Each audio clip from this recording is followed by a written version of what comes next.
وبركاته.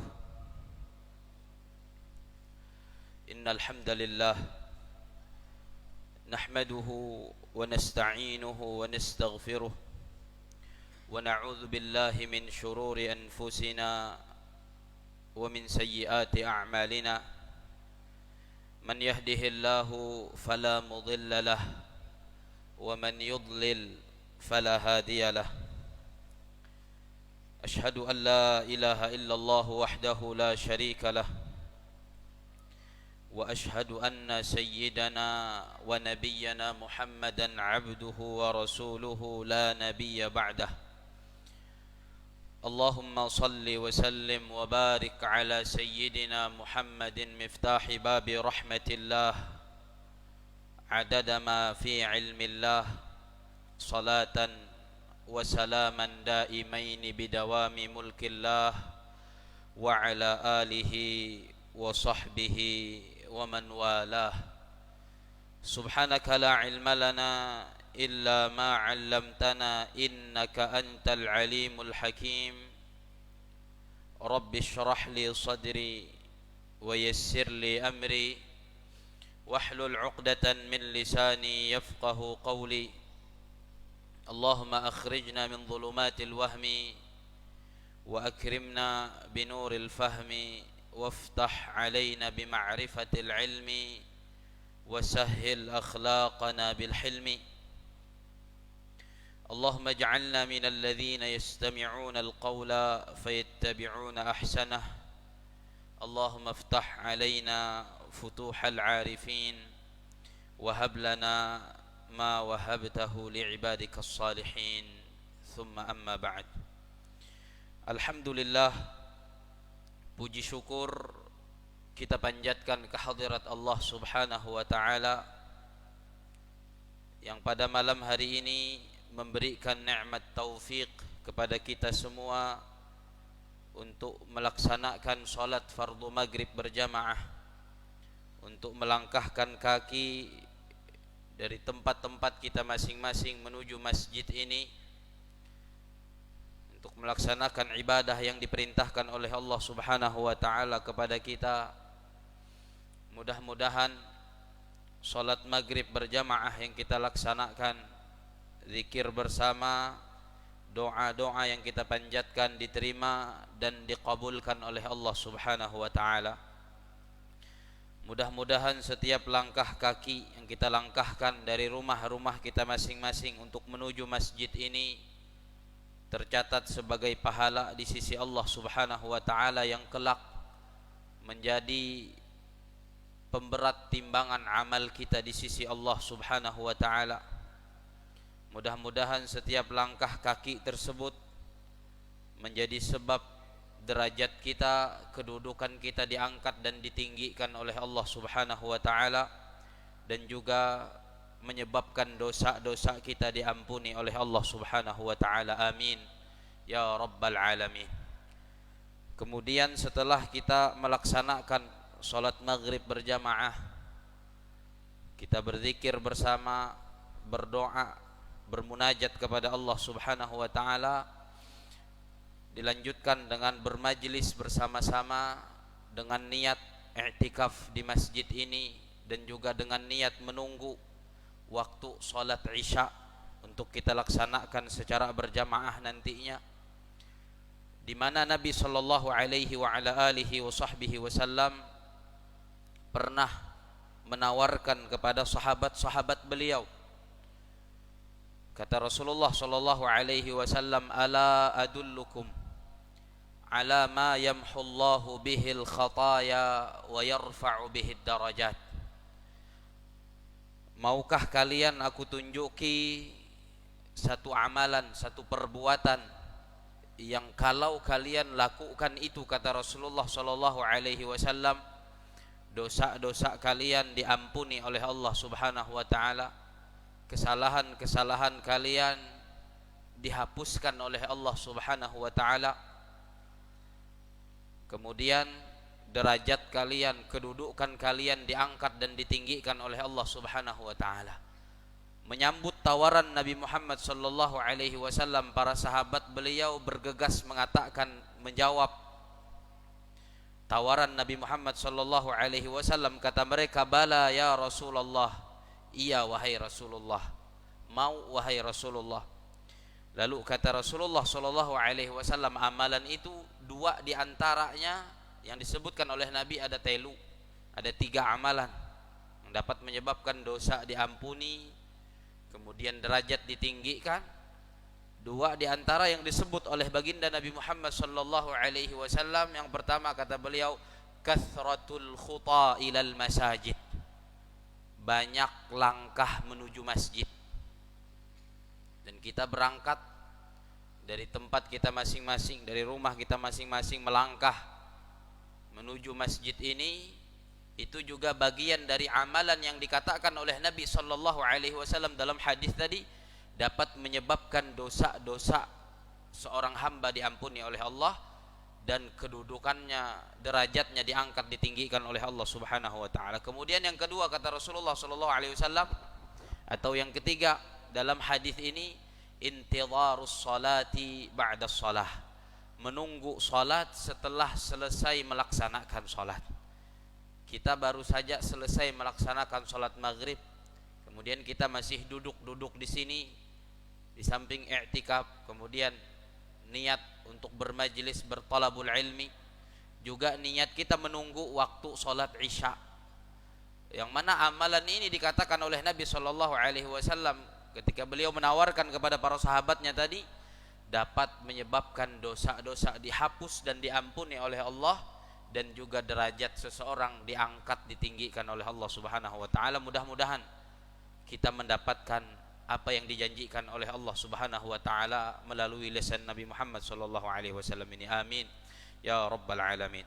Salawat dan salam mudah-mudahan senantiasa Allah curahkan, Allah limpahkan kepada Rasulullah sallallahu alaihi wasallam, kepada keluarga beliau, istri-istri beliau, putra-putri beliau, para sahabat beliau, serta orang-orang yang senantiasa mengikuti jejak langkah beliau dan istiqamah menjalankan sunnah-sunnah beliau sampai hari kiamah nanti. Amin ya rabbal alamin.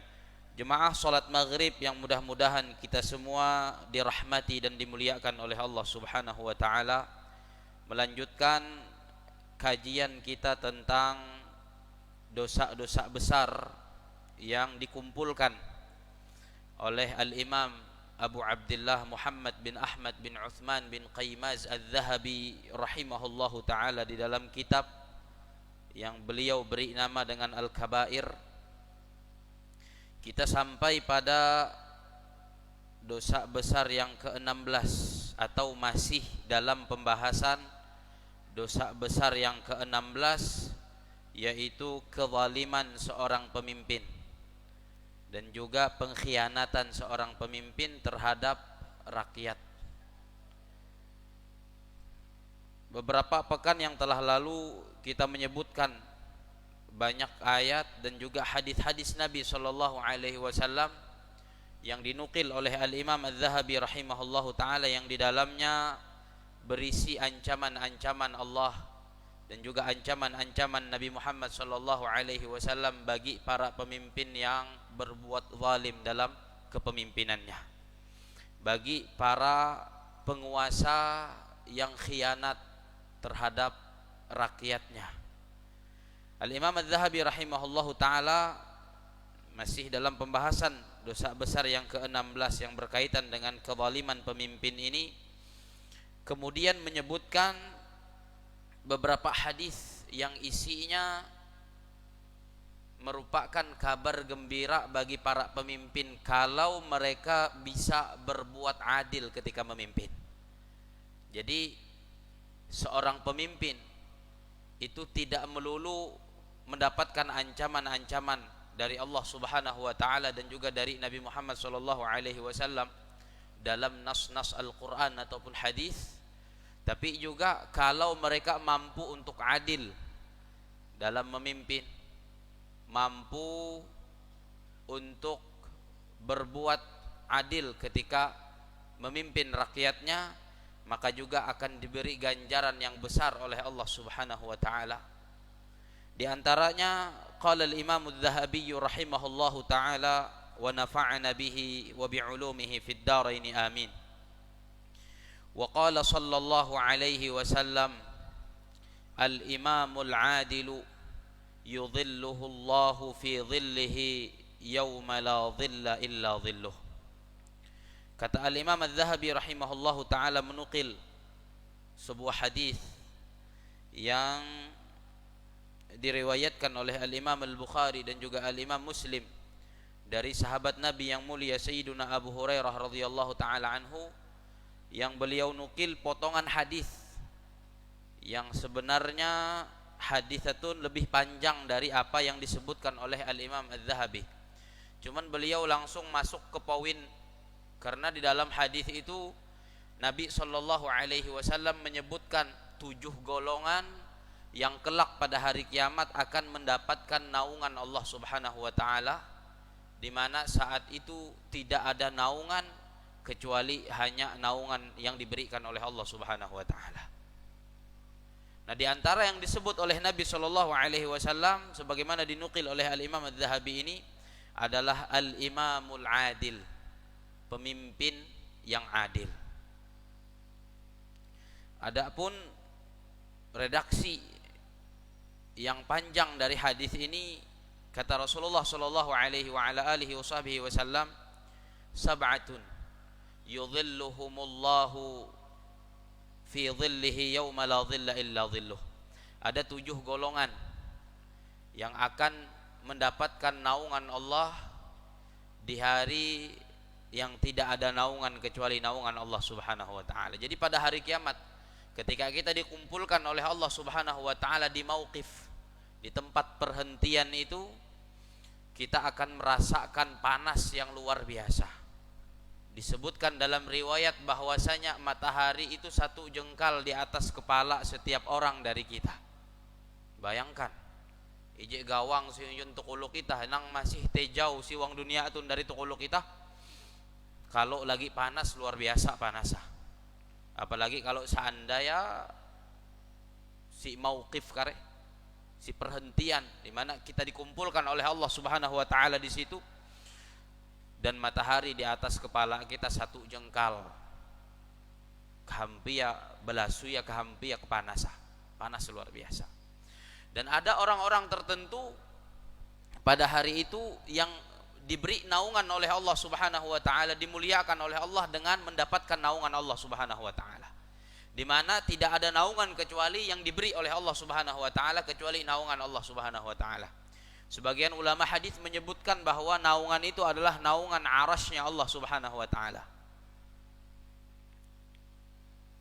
Tidak ada naungan kecuali yang diberikan oleh Allah Subhanahu wa taala. Nak kawain nak bata payung. Berada payungannya sekali. Maka satu-satunya harapan kita bisa terlindungi dari panasnya matahari pada mauqif, pada perhentian itu ketika kita dikumpulkan oleh Allah Subhanahu wa taala adalah naungan Allah Subhanahu wa taala. Dan Nabi sallallahu alaihi wasallam telah memberitahukan kepada kita amalan-amalan yang bisa kita kerjakan untuk memperoleh naungan Allah pada hari kiamat kelak. Kata Rasulullah sallallahu alaihi wasallam, sab'atun yudhilluhumullahu fi dhillihi yawma la dhilla illa dhilluh. Ada 7 kelompok, ada 7 golongan yang akan dinaungi oleh Allah Subhanahu wa taala dengan naungannya pada hari yang tidak ada naungan kecuali naungan Allah Subhanahu wa taala. Yang pertama yang disebutkan oleh baginda Nabi Muhammad sallallahu alaihi wasallam adalah al-imamul adil, pemimpin yang adil. Pemimpin yang adil, apa yang dimaksud dengan adil? Adalah pemimpin yang memperlakukan rakyatnya sama rata, tidak membeda-bedakan antar rakyatnya. Tidak membedakan antara rakyat yang mampu dan tidak mampu. Tidak membedakan antara rakyat yang terhormat dan tidak terhormat. Tidak membedakan antara rakyat yang kaya dan yang miskin. Pokoknya di mata pemimpin semua rakyatnya sama, kalau ada di antara rakyat itu melakukan kesalahan, maka harus dijatuhkan hukuman, dan ketika memberikan hukuman tidak membeda-bedakan antara rakyat itu. Itulah pemimpin yang adil. Itu pemimpin yang adil. Dan pemimpin semacam ini yang di matanya semua rakyat sama, tidak ada bedanya, kata Rasulullah Shallallahu Alaihi Wasallam, adalah satu dari 7 golongan yang kelak pada hari kiamat akan mendapatkan naungan Allah Subhanahu wa Ta'ala kalau ia kawa adil. Itu luar biasa. Pahala ya datuh kalau pemimpin kawa adil, pahala ya datuh. Sebaliknya kalau tidak kawa adil, kalau zalim, kalau khianat, dosa ya. Makanya disebutkan oleh Al-Imam Al-Zahabi ini di urutan yang ke-16, dosanya juga termasuk dosa besar di hadapan Allah Subhanahu wa Ta'ala, dan ancamannya juga ancaman yang sangat-sangat mengerikan, sebagaimana pada ayat-ayat dan hadis-hadis yang sudah kita sebutkan pada pertemuan-pertemuan sebelumnya. Begitu banyak ancaman Allah Subhanahu wa Ta'ala, begitu banyak ancaman yang diancamkan oleh Rasulullah Sallallahu Alaihi Wasallam dalam beberapa hadis beliau bagi pemimpin yang khianat, bagi pemimpin yang zalim. Nah, sebaliknya kalau pemimpin tadi bisa adil, di antara pahala dan kemuliaan yang akan diperoleh oleh pemimpin itu, dia akan dimuliakan oleh Allah di hari di mana semua orang dikumpulkan di bawah matahari yang sangat dekat dengan kepalanya, mendapatkan naungan Allah Subhanahu wa Ta'ala. Mendapatkan naungan Allah Subhanahu wa Ta'ala. Kemudian yang kedua, kata Rasulullah Sallallahu Alaihi Wasallam, yang juga akan mendapatkan naungan Allah Subhanahu wa Ta'ala, syabun nasha'a fi ibadatillah, seorang pemuda yang tumbuh dalam ibadah kepada Allah Subhanahu wa Ta'ala. Pemuda yang cinta untuk beribadah kepada Allah Subhanahu wa Ta'ala, senang untuk beribadah kepada Allah Subhanahu wa Ta'ala, senang melakukan ketaatan, senang melakukan kebaikan, senang melakukan amal saleh, memperbanyak ibadah di masa mudanya. Tumbuh mulai dari pemuda sampai dia dewasa, sampai dia tua, selalu beribadah kepada Allah Subhanahu wa Ta'ala. Dan itu bahali biasa ya anak muda ete ketujuh ete berleha-leha, ketujuh ya santai. Bahali gau aya pemuda nang tumbuh senang ibadah kepada Allah Subhanahu wa Ta'ala. Walaupun ada, karena Nabi menyebutkan dalam hadis ini bahwa di antara 7 golongan itu adalah seorang pemuda yang tumbuh senang ibadah kepada Allah Subhanahu wa Ta'ala. Artinya ketika Nabi SAW menyebut bahwa satu dari 7 golongan itu seorang pemuda yang senang ibadah, tumbuh dalam ibadah kepada Allah, artinya ada pemuda nang macam itu. Cuman bahali dan langka, hantam goda aya berat pemuda, merasa umur masih tebela, merasa umur masih hindai bi dengan kematian, masih tejauh bi dengan ajal, lalu kareh-kareh bi ibadah, kareh-kareh bi melakukan amal soleh, kareh-kareh bi melakukan ketaatan. Biasanya semete arek yang foya-foya, arek yang berleha-leha, arek yang santai-santai, anak muda.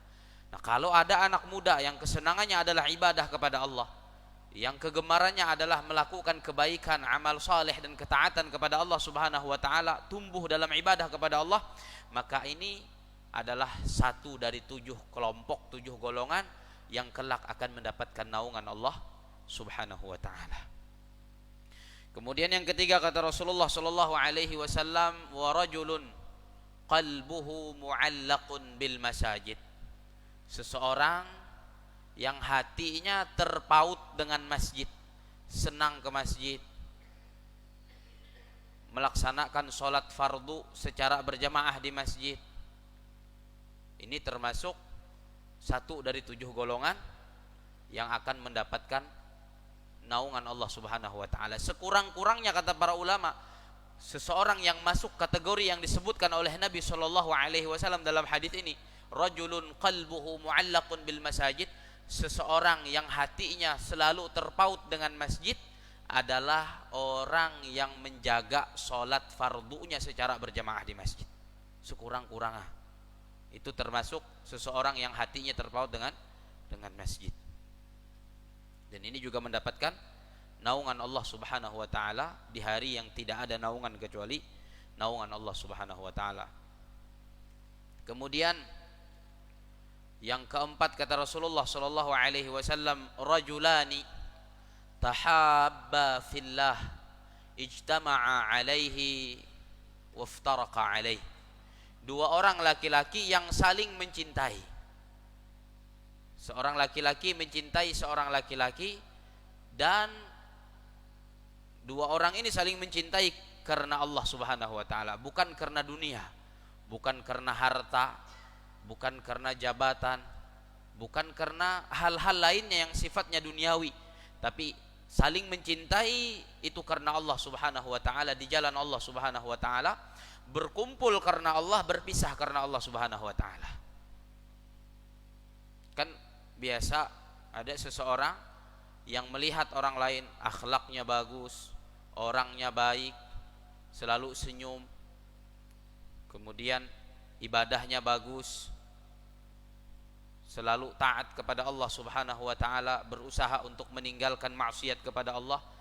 Yang semacam ini biasanya menarik orang lain untuk mencintai orang itu. Dan cintanya karena dorongannya adalah karena akhlaknya yang baik, karena ibadahnya yang baik, karena perilaku dan perangai yang baik, itu biasanya karena Allah Subhanahu wa taala. Nah, semacam ini kalau ada dua orang yang saling mencintai karena Allah, maka kelak pada hari kiamat juga akan mendapatkan naungan dari Allah Subhanahu wa taala. Kemudian yang juga disebutkan oleh Nabi sallallahu alaihi wa ala alihi wasallam adalah rajulun, seorang laki-laki, da'athu imra'atun dzatu mansabin wa jamal faqala inni akhafullah. Seorang laki-laki yang diajak berzina oleh seorang perempuan, dan perempuan yang mengajak berzina ini perempuan yang cantik dan memiliki kedudukan, bengkeng dulu ya. Lalu laki-laki itu mampu untuk mengatakan inni akhafullah, sesungguhnya aku takut kepada Allah. Bidahandaken ketika imbahum mihlu bawi itu melakukan zina, melakukan dosa besar ini, wanitanya memiliki kedudukan, kemudian memiliki kecantikan, tapi hatwe itu mampu untuk mengatakan sesungguhnya aku takut kepada Allah, dan dia meninggalkan itu, tidak mau dan tidak terbuai dengan ajakan wanita itu, dan dia meninggalkan itu karena Allah Subhanahu wa taala, maka yang semacam ini juga akan mendapatkan naungan Allah Subhanahu wa taala pada hari kiamat kelak. Narik hilubawi marahwang kamar, ngunci kamar, kemudian imbahuma melakukan zina. Ada pergi dulu di zaman orang-orang dulu, seorang laki-laki yang diajak oleh seorang perempuan cantik untuk berzina. Tapi laki-laki ini adalah laki-laki yang takut kepada Allah Subhanahu wa taala. Ia berpikir kahambia cara supaya bawi itu midah tertarikam dengan ia. Maka jadi ngurung huang kamar, ngurung huang huma, midah kawa beluam. Lalu laku izin huang WC. Ketika si WC teh ia membuang kotoran, lalu i ulit teh ya kotoran marabada ya. Lalu midah hendak lu bawi teh selamat ya. Selamat dari zina, selamat dari dosa besar kepada Allah Subhanahu wa taala. Nah, yang semacam ini itu ganjarannya kelak di sisi Allah Subhanahu wa taala akan diberikan naungan ketika dia mampu untuk menolak, dan tolakan itu dia lakukan karena takut kepada Allah Subhanahu wa taala, bukan karena yang lainnya, tapi karena takut akan siksa Allah, takut akan kebesaran Allah, takut akan keagungan Allah. Lalu dia tinggalkan itu, dia tidak penuhi ajakan itu, maka kelak dia akan diberi naungan oleh Allah Subhanahu wa taala. Kemudian kata Rasulullah sallallahu alaihi wasallam yang keenam adalah rajulun tasaddaqa bi sadaqatin, seseorang yang bersedekah fa akhfaha, lalu dia menyembunyikan sedekahnya. Sedekah secara sembunyi-sembunyi, sampai Nabi SAW menyebutkan saking tersembunyi gikuan Rasulullah, hatta la ta'lama shimaluhu ma tunfiqu yaminuh, Sampai-sampai lenge ya hila sambil teh bida ketawanen nang iinfakan nang inyedekahan oleh lenge nang hila kentau teh artinya tersembunyi benar besahukan bebanaran bersedekah teh takut bujur kalau diketahui oleh orang lain sedekah nyumbang bara masjid hamba Allah gitu ya. Tapi kadang-kadang hamba Allah yang pahalanya dihadiahkan untuk orang tuanya nyebutan aran rumah bapak lu ketahuan lu cak aran rumah bapak nyebutan ketahuan lu akhirah padahal walaupun sebujur yang beda nyebutan aran rumah bapak sampai sedekah deh sampai. Nah yang bersedekah semacam ini ketika dia menyembunyikan sedekahnya agar selamat dari riya, agar jauh dari riya. Sampai-sampai kata Rasulullah SAW tangan kirinya tidak mengetahui apa yang disedekahkan oleh tangan kanannya, maka dia adalah salah satu dari 7 golongan yang akan mendapatkan naungan Allah Subhanahu wa taala pada hari kiamat kelak. Kemudian yang terakhir kata Rasulullah SAW, rajulun, seorang laki-laki yadhkurullaha, yang berzikir kepada Allah Subhanahu wa taala khalian, dalam kesendirian, dalam kesunyian. Jadi suranga berzikir. Amun hendak nyaman teh ambu malem bentuk malem teh pas banar. Ketika uluh seberataan lagi betiruh lagi hayal huang tiruha minsik bentuk malem sembahyang. Kemudian berzikir kepada Allah Subhanahu wa taala. Kata Rasulullah SAW yang ketujuh yang akan mendapatkan naungan Allah, rajulun yadhkurullaha khalian, seseorang yang berzikir kepada Allah Subhanahu wa taala dalam kesendirian, dalam kesunyian, fafadat ainah, kemudian kedua matanya meneteskan air mata, asik dengan zikirah sampai meneteskan air mata. Ingat kepada Allah, berzikir kepada Allah, ingat dosa-dosa ya, lalu miceh dengan siksa Allah yang menyebabkan kedua matanya meneteskan air mata. Yang semacam ini kata Rasulullah SAW akan mendapatkan naungan Allah Subhanahu wa taala. Mudah-mudahan kita diberi taufik oleh Allah Subhanahu wa taala untuk melakukan amalan-amalan yang dengan amalan itu kita termasuk orang-orang yang kelak akan mendapatkan naungan Allah Subhanahu wa taala pada hari kiamat. Amin ya rabbal alamin. Jadi yang disebutkan oleh Nabi SAW salah satunya yang dinukilkan oleh Al-Imam Az-Zahabi rahimahullahu taala bahwa yang akan mendapatkan naungan Allah itu adalah al-imamul adil, pemimpin yang adil. Tapi itu bebehat. Kadang-kadang pemimpin membeda-bedakan antara orang yang dipimpinnya, antara rakyatnya, antara nang sugih dengan nang miskin. Perlaku ya beda. Antara nang terhormat dengan yang tidak terhormat, perlaku ya beda. Kadang-kadang semete. Dan itulah yang disebut oleh Nabi SAW yang membinasakan kaum-kaum sebelum kita. Kata Rasulullah SAW, qad ahlaka man kana qablakum, sungguh telah membinasakan orang-orang sebelum kalian. Kata Rasulullah SAW, idza saraqa fihimus syarifu tarakuh, apabila yang mencuri itu orang terhormat, orang mulia, maka dibiarkan, tidak ditegakkan hukum seadil-adilnya. Wa idza saraqa fihimud dha'if aqamu 'alaihi al-had, apabila yang mencuri itu adalah orang yang lemah, yang tidak terpandang, tidak terhormat, maka barulah ditegakkan hukum. Dan hari ini kita melihat itu. Kalau yang melakukan pelanggaran ini orang-orang terhormat, orang-orang berduit, orang-orang yang memiliki kekayaan, maka diperlakukan dengan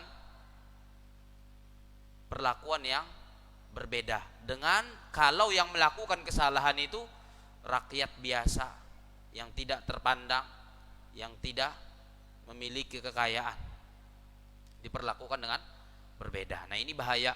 Ini adalah bentuk ketidakadilan, membeda-bedakan antara rakyat dalam menegakkan hukum dan lain sebagainya.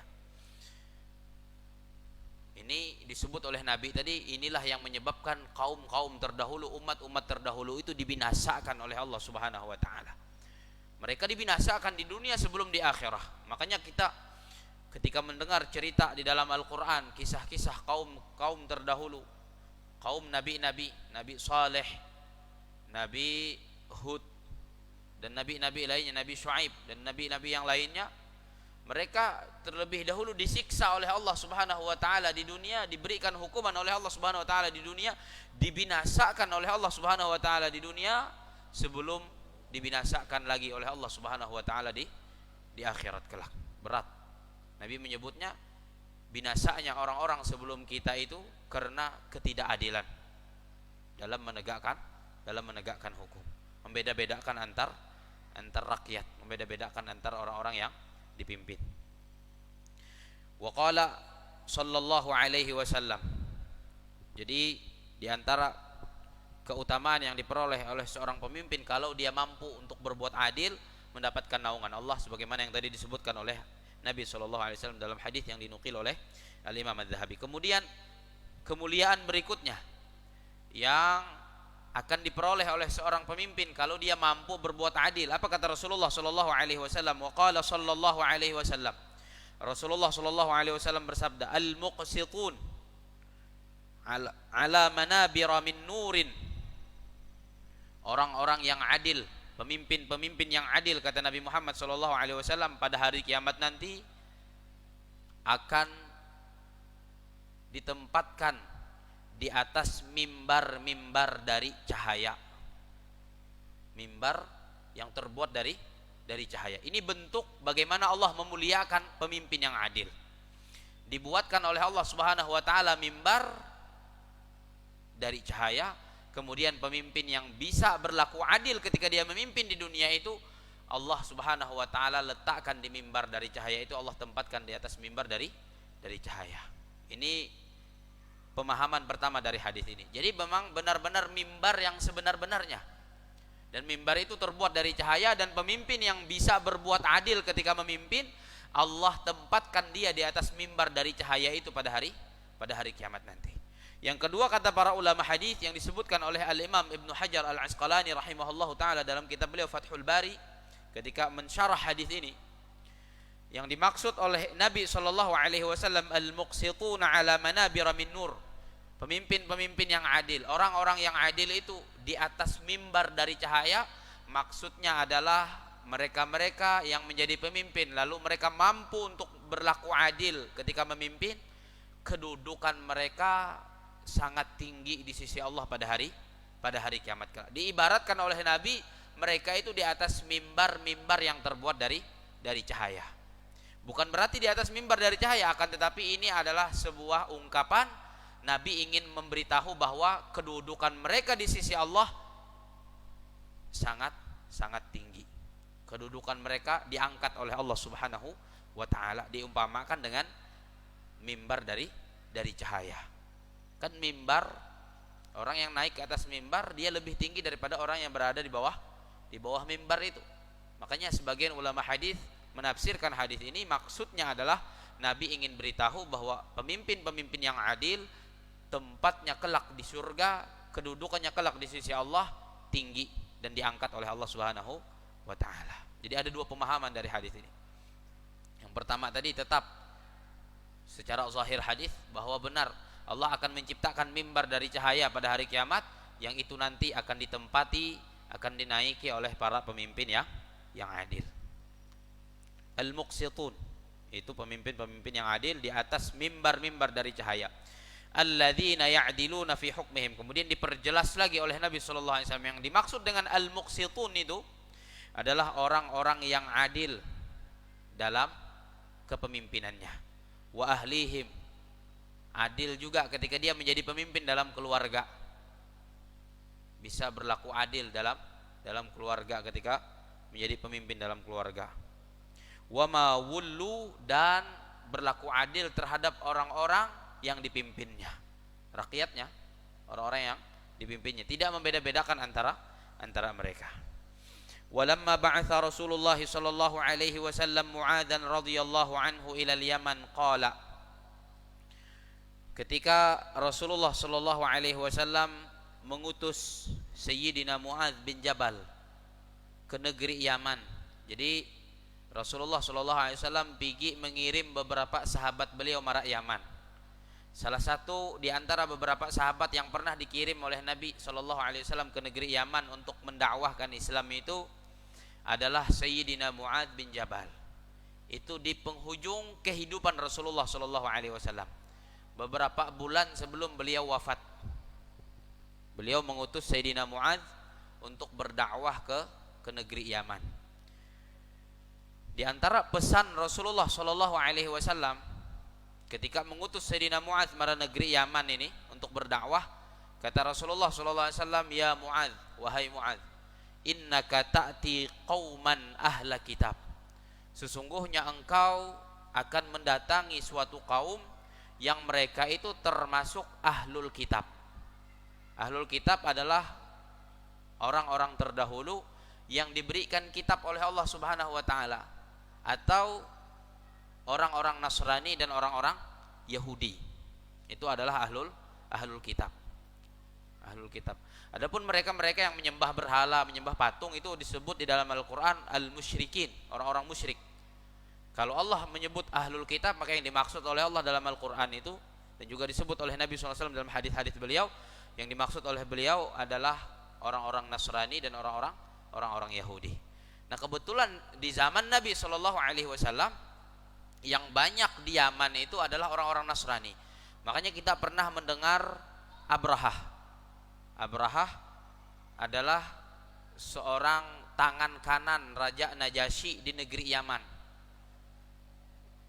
Yang mana Abrahah ini pernah ingin menyerang Ka'bah dengan membawa 60.000 pasukan dengan gajah-gajah besar, yang kemudian Allah Subhanahu wa taala utus burung-burung untuk melempari pasukan Abrahah ini, yang Allah ceritakan cerita ini di dalam surat Al-Fil di juz 30 itu. Nah, ketika Nabi SAW mengutus Sayyidina Mu'adz bin Jabal ke negeri Yaman, kata Rasulullah, wahai Mu'adz, sesungguhnya engkau mendatangi suatu kaum dari kalangan ahlul kitab, orang-orang Yahudi, orang-orang Nasrani. Fa idza ji'tahum, apabila engkau datang kepada mereka wahai Mu'adz, sampai ke negeri Yaman, fad'uhum, maka dakwahilah mereka, ajaklah mereka ila an yashhadu an la ilaha illallah wa anni rasulullah. Ajak mereka untuk mengucapkan 2 kalimah syahadat, mengucapkan asyhadu an la ilaha illallah wa asyhadu anna muhammadan rasulullah. Kemudian kata Rasulullah sallallahu alaihi wasallam, fa inhum ajabu lidzalik, apabila mereka mau untuk mengucapkan 2 kalimah syahadat ini, fa'alimhum, beritahu mereka, annallaha farada alaihim 5 salawatin fil yaumi wal lailah, bahwa Allah Subhanahu wa taala mewajibkan bagi mereka salat 5 waktu yang dilakukan dalam sehari semalam. Itu yang kedua. Jadi yang pertama ana inyohi Nabi untuk mengajak orang-orang Yaman itu bersyahadat terlebih dahulu. Setelah itu beritahu wahai Mu'adz bahwa Allah wajibkan salat 5 waktu. Kemudian juga yang disebut oleh Nabi sallallahu alaihi wasallam, fa inhum ata'u laka, apabila mereka mematuhi engkau wahai Mu'adz, mau melaksanakan salat 5 waktu sehari semalam, fa'alimhum, beritahu mereka, annallaha farada alaihim, bahwasanya Allah mewajibkan bagi mereka shadaqatan, zakat, tu'khadhu min aghniyaihim, yang mana zakat itu diambil dari orang-orang kaya mereka, faturaddu ala fuqaraihim, dan diberikan kepada orang-orang fakir di antara mereka. Kemudian Nabi lalu memberikan pesan terakhir kepada Sayyidina Mu'adz yang disebutkan oleh Al-Imam Adz-Dzahabi.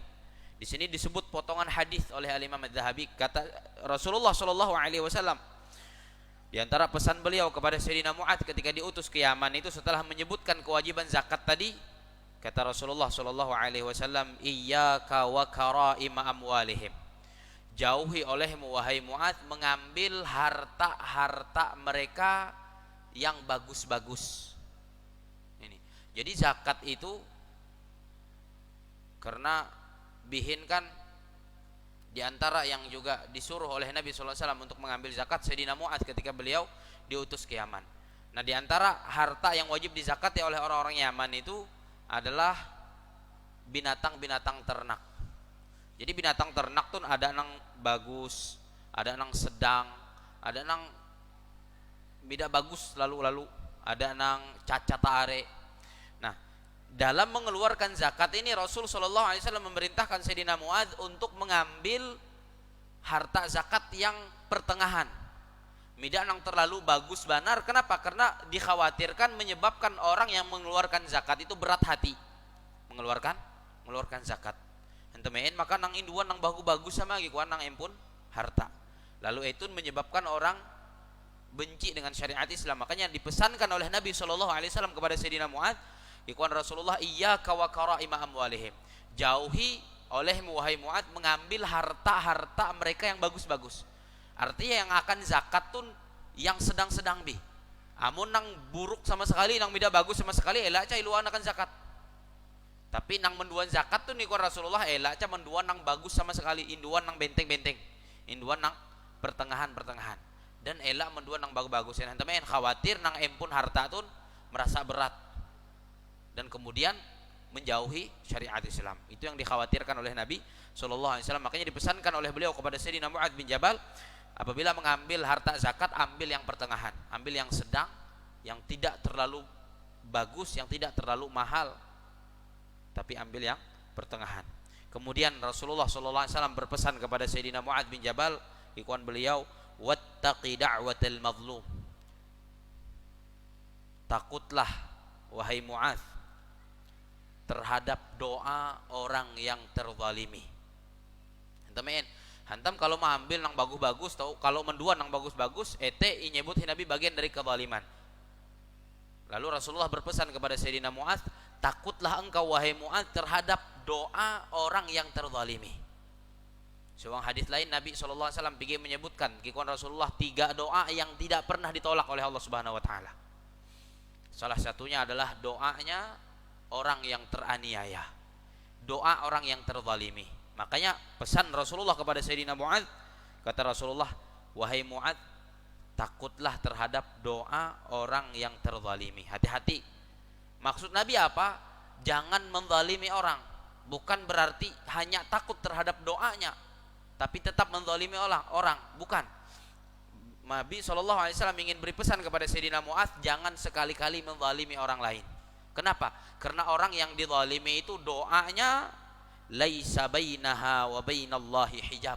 Tidak ada antara doanya orang yang terzalimi itu dan antara Allah itu penghalang. Artinya apa?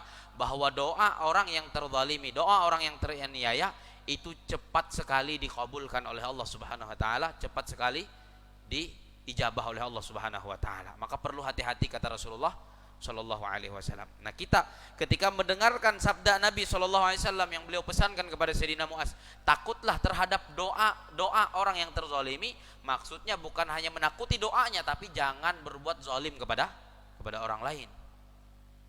Kalau itah berbuat zalim dengan uluh, kemudian indoaan hi uluh yang terzalimi, maka doa antara Allah dengan doanya itu tidak ada penghalang, artinya cepat sekali dikabulkan dan diijabah oleh Allah Subhanahu wa taala. Makanya perlu hati-hati kalau berbuat zalim dengan uluh. Lebih-lebih pemimpin. Karena kita pernah sampaikan, karena kalau pemimpin berbuat zalim, yang terzalimi bukan 1-2 orang, tapi banyak orang. Bayangkan kalau di antara banyak orang itu ada yang mengangkat tangannya kepada Allah Subhanahu wa taala, mendoakan keburukan untuk pemimpin itu, maka doanya orang yang terzalimi itu akan cepat diijabah dan dikabulkan oleh Allah Subhanahu wa taala. Doa orang yang terzalimi. Termasuk kata para ulama, ketika kita melihat orang yang terzalimi, bukan kita yang menzalimi. Mida itah yang menzalimi uluh teh. Tapi uluh lain menzalimi iya. Orang yang terzalimi kalau kita tolong, dan ini perintah Nabi sallallahu alaihi wasallam. Kata Rasulullah, unsur akhaka dzalima wal mazlum. Tolonglah saudaramu yang berbuat zalim dan yang terzalimi. Menolong orang zalim itu dengan mencegahnya dari kezalimannya, menghentikan kezalimannya, itu menolong orang zalim supaya ia tidak berbuat zalimah mindai. Kampi cara kita menolong supaya ia berhenti dari kezalimannya. Ikhwan Rasulullah, tolong juga saudaramu yang terzalimi. Nah, ketika itah terumpak uluh yang dizalimi oleh orang lain, lalu itah menolong amun kawa ikon para ulama upayaan berlaku doa dengan uluh teh. Itah kan jadi menolong iya ia terzalimi, dizalimi oleh orang lain. Orang yang sedang terzalimi ini doanya disebutkan oleh Nabi, tidak ada yang menghalangi antara doanya dengan Allah Subhanahu wa taala. Nah, itah ketika menolong ia lalu kemudian berlaku doa dengan ia, termasuk doa nang doa yang akan itah mungkin doa kebaikan. Entah bukan itah yang menzalimi, doa kebaikan yang dipanjatkan oleh orang yang terzalimi ini juga cepat dikabulkan oleh Allah Subhanahu wa taala. Karena Nabi SAW dalam hadis yang lain, bukan hadis yang ini, dalam hadis yang lain Nabi SAW menyebutkan, salah satun la turaddu da'watuhum, ada 3 orang yang doanya tidak pernah ditolak. Salah satu yang disebut oleh Nabi SAW, da'watul mazlum, doa orang yang terzalimi, baik doa kebaikan ataupun doa keburukan.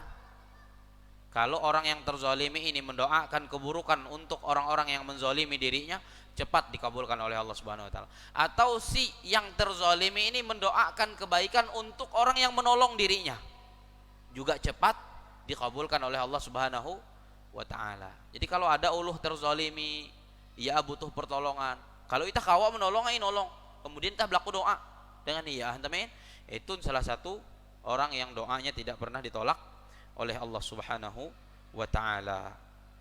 Jadi kata Rasulullah, iyyaka wa karaima amwalihim, jauhi olehmu mengambil harta-harta yang bagus dari harta orang-orang kaya itu. Wattaqi da'watal mazlum, dan takutlah terhadap doa-doa orang yang terzalimi. Kenapa? Fa innaha, karena sesungguhnya doa-doa orang terzalimi itu laisa bainaha wa bainallahi hijab, tidak ada penghalang antaranya dan Allah Subhanahu wa taala. Maksud Nabi supaya itah tidak berbuat zalim, supaya itah menjauhi kezaliman. Mudah-mudahan kita dihindarkan oleh Allah Subhanahu wa taala dari berbuat zalim kepada siapapun, kepada keluarga kita, kepada orang-orang lain, kepada sahabat kita, teman-teman kita.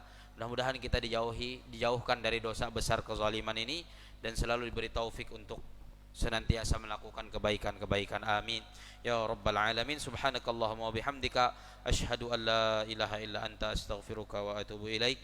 Assalamualaikum warahmatullahi wabarakatuh.